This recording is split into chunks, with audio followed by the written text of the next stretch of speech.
Boa noite a todos, sejam todos bem-vindos ao canal da Fraternidade Espírita Candeia de Maria.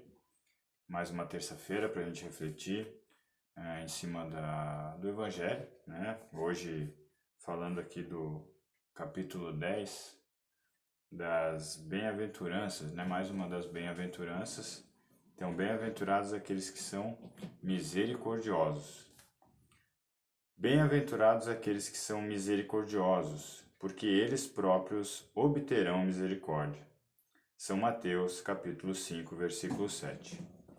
Quando a gente fala das bem-aventuranças, do bem-aventurados os aflitos, porque serão consolados, bem-aventurados os que sofrem, bem-aventurados os que são brandos e pacíficos, todas essas bem-aventuranças, elas são como se fosse um tratado, né? Algumas regras, uma forma que Jesus nos trouxe para entendermos como a gente busca a felicidade, né? E é um roteiro, né? O Evangelho todo ele é um roteiro de como a gente encontra a felicidade através dos ensinamentos do Cristo. Então, quando ele traz bem-aventurados aqueles que são misericordiosos, o que é a misericórdia? Misericórdia é olharmos para as falhas, olharmos para os erros, olharmos para os equívocos cometidos pelos nossos semelhantes, pelos nossos irmãos, para conosco, inclusive, e não sermos indiferentes àquilo, né? Que a gente trate essas ofensas, esses ataques a nós como um aprendizado e de forma branda, de forma pacífica, de uma forma com bondade, que a gente possa olhar para elas e percebermos que assim como o outro erra, a gente também pode errar em algum momento, né? Olhar com compaixão e piedade para as falhas do próximo é também olhar para eles como Deus olha para nós. Deus nos trata com misericórdia a todo momento, em todas as nossas vidas, em todos os momentos da nossa vida. Porque Ele entende que a gente erra, Ele entende que somos falhos. Então, quando falamos de misericórdia, a gente fala do perdão verdadeiro. A gente fala de perdão como um ato de amor para com o próximo, um ato de compaixão para com o próximo, um ato de bondade, da forma que a gente espera ser tratado. Se perdoardes aos homens as faltas que eles fazem contra vós, vosso Pai Celestial vos perdoará também vossos pecados. Mas se não perdoardes aos homens quando eles vos ofendem, vosso Pai também não vos perdoará os pecados. E isso, ele está no Evangelho como um aviso e não como uma ameaça, né? De que, se você não perdoar o próximo, você não será perdoado por Deus. A gente não pode, né, colocar da mesma forma os nossos atos falhos, né, como não sermos dignos de perdoar o próximo, não termos a maturidade, a evolução ainda de perdoar o próximo e esperar que por conta disso Deus não nos perdoará. Mas isso ele é um conceito que a gente precisa entender, porque se Jesus diz que é para amar o próximo como a si mesmo, como que a gente espera ser perdoado por nossas falhas, né? Porque a gente tem esse costume de, quando fala de perdão, simplesmente pensar no que eu posso fazer para perdoar o próximo, né, que me ofendeu. Como eu posso fazer para esquecer e não levar tão a sério e eu conseguir perdoar assim como Jesus espera de nós, mas sempre pensando na falha do outro, sempre pensando em eu como perdoador, nem nunca como a pessoa que errou. Então a gente tem essa questão também. É orgulho nosso, né? É da nossa visão egoísta, orgulhosa do mundo. Então quando Jesus diz para que a gente perdoe o próximo, e lá na própria oração do Pai Nosso, a gente tem lá, né? Perdoa, Senhor, as nossas dívidas, né? Nossas ofensas, assim como devemos também perdoar os nossos devedores. Então, primeiramente, a gente pede, né, na oração que Jesus ensinou, que perdoe os nossos erros, perdoe as nossas ofensas, assim como eu sei que eu preciso perdoar também o do meu próximo. Então, a ideia de perdoar para ser perdoado, ela vem ao encontro da questão que a doutrina espírita traz da lei de causa e efeito. Quando a gente pensa que bem-aventurados os que são misericordiosos, porque eles também obterão misericórdia, a gente precisa pensar nisso. Precisamos ser perdoados também. Perdoar para sermos perdoados. Sermos misericordiosos para também obtermos misericórdia.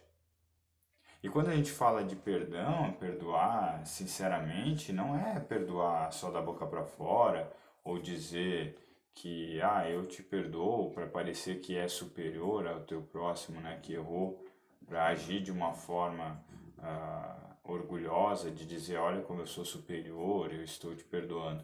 É realmente perdoar do fundo do coração, buscar esquecer, não esquecer de uma forma que a gente não lembre mais daquele ato, mas sim perceber que aquele ato ocorreu e não deixar que aquilo te abale para sempre.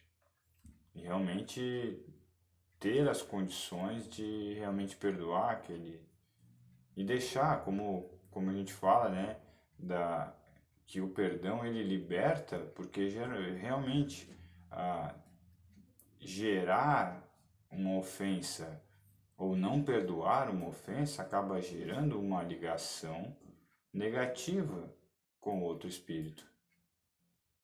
Alguém que vai se sentir em dívida ou que vai sentir que você tem uma dívida com ele.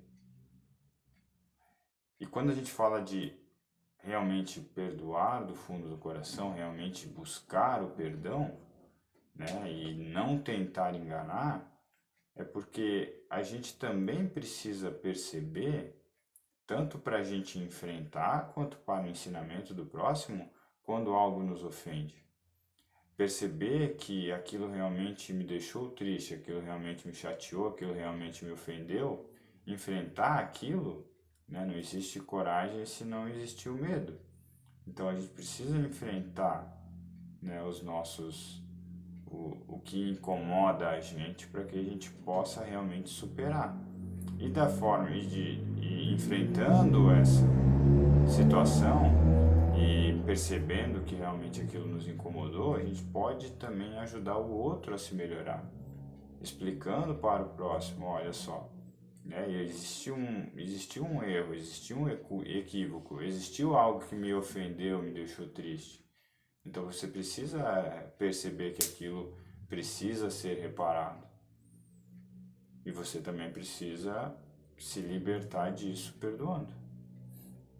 Assim como a gente também espera ser perdoado, né? A gente não pode pensar no perdão, perdoar e ser perdoado como os dois testamentos aí que a gente tem, né? Como se fosse lá, para o próximo eu quero o Deus lá do Velho Testamento e para mim eu quero o Deus do Novo Testamento, né? O Deus lá do Velho Testamento, né, que as escrituras trazem como mais vingativo, né, mais que pune, e para mim esperar que Deus seja do Novo Testamento, que é o Deus misericordioso. A gente precisa entender que o Deus que Jesus nos trouxe, ele é um só para todos. E que a mesma misericórdia que ele tem comigo, ele vai ter com o meu próximo. E ele espera que a gente tenha com o próximo a mesma misericórdia que ele tem com a gente. E não só isso, né, além da, da liberdade que vai gerar, a gente precisa entender que eu me libertando, né, o ato do perdão, ele me liberta de um outro espírito que possa ser um espírito vingativo. Isso vai me ajudar a me libertar dessa situação, assim como pedir perdão também a um espírito como esse pode me trazer a liberdade. Lei de causa e efeito. Não existe um espírito obsessor, por exemplo, né, que não te perdoa por algo se você não fez algo para ele. Se existe um espírito vingativo, existe um ato que gerou esse sentimento de vingança. Então, precisamos ter a humildade de entender que, assim como a gente deve perdoar as dívidas do próximo, a gente também precisa obter o perdão das dívidas que a gente comete. E aprendendo a perdoar e aprendendo a pedir perdão, a gente chega a um outro ponto que é importante a gente frisar aqui, que não só perdoar o próximo e tentar buscar o perdão do próximo, a gente precisa ver o perdão também para nós. Nós aprendermos a olhar para as nossas falhas e nos perdoar. Pedirmos perdão a nós mesmos e perdoar a nós mesmos. É um bom exercício para que a gente possa fazer isso para frente. Olhar para as nossas falhas e perceber que a gente realmente erra, que somos falhos, que não somos perfeitos, e nos perdoarmos por isso, ele é o primeiro passo para que a gente possa pedir ou conseguir o perdão de outro. Até porque termos esse sentimento negativo de não nos perdoarmos, de olharmos para as nossas falhas, os nossos erros e nos culparmos demais, ou às vezes olharmos para os erros do próximo e trazermos para nós e nos culparmos por aquilo, não nos perdoarmos por aquilo, tudo isso gera uma baixa de vibração, de energia, que só vai alimentar espíritos que estão com essa mesma vibração. Isso pode ser uma porta até para a obsessão. A gente olhar no espelho e dizer: tu não merece o perdão, porque você comete esse erro, porque você comete aquele erro, porque você cometeu um erro em algum determinado momento e você não consegue se perdoar. Isso é uma abertura para até uma situação de obsessão.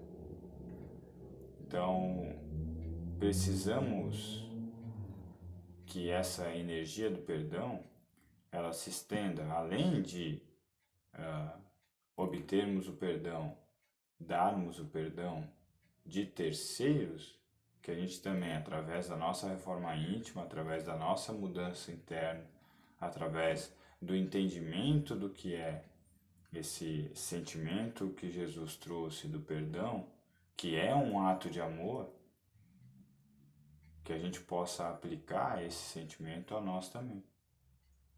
Se o perdão é um ato de amor ao próximo, se o perdão é um ato de amor do próximo para contigo, você também deve usar o perdão como um ato de amor para com você mesmo.